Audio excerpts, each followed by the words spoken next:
man was agitated and angry, yelling and screaming at his wife. Hearing their father's voice, the two children got up from their beds and came into the living room. When they saw their father's anger, they were frightened and cowed, sitting quietly in an armchair. The man kept complaining to the children, ignoring their distress and her distress. "I told you, didn't I? I told you. I told you there was a meeting today and to iron the light blue shirt. You might as well go in a brown shirt. I'm going to make a presentation today. Should I give a pessimistic image, so that the audience will be depressed and this will affect their vote for the project? Is that what you want? Okay, sir, it's over." The man took the light blue shirt in a huff. "It's over, of course it's over. But what's the use if I'm late?" After looking at the frightened faces of the children, his wife again tried to calm him down. "Yesterday you left even later than this. There is time. You will catch up. He doesn't understand. He doesn't understand.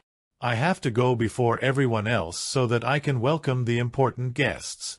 The man left more grumbling and shouting, started his car and drove away. His wife was worried about the state of her husband, who was also raging behind the wheel. At least he won't have an accident. When she walked away, he went to his children and hugged them, trying to comfort them. "Since you are up early, I will immediately prepare and bring you a breakfast fit for a sultan." She went into the kitchen and immediately turned on a radio playing cheerful music to dispel the restlessness in her mind. She put eggs on the stove to boil and started to heat milk in the coffee pot.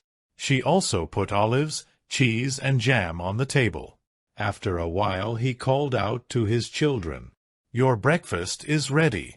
As the children were sitting down to breakfast, the music on the radio suddenly stopped.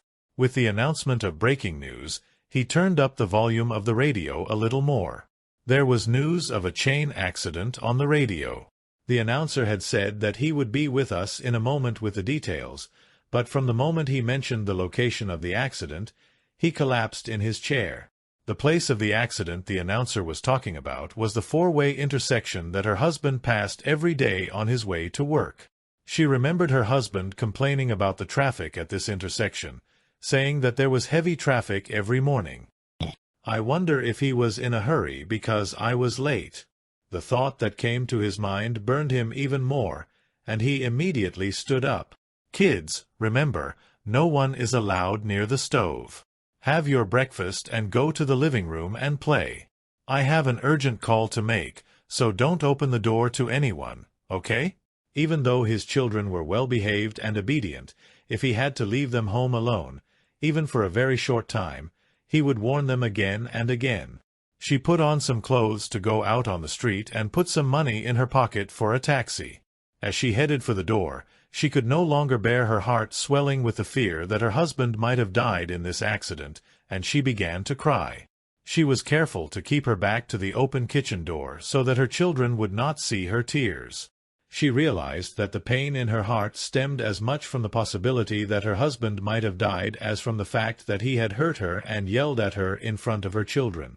But she was not always this angry. "If he dies, will my children remember their father as they last saw him? Will he be remembered as a heartbreaker, an angry father?" On his way out the door, he was going to call out to his children one more time, but he could no longer hide his tears. She rushed to open the door and go out, but there was her husband in front of her, stepping towards the house. The man looked at his wife's wet cheeks for a moment. "Did you listen to the news?" he asked. She could only nod, unable to speak. He hugged her, then wiped her cheeks, and she asked with difficulty, "You were late for an important meeting. Why are you back?" "The accident happened right near me.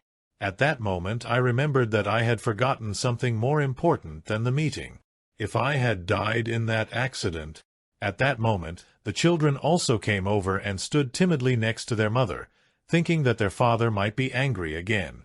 With a sincere smile, the man called his children to him, hugged their necks and kissed them on the cheeks. "I made a big mistake today, and when I left the house, I forgot to tell you how much I love you." "How could you forget something so important?" "What to do, I came back."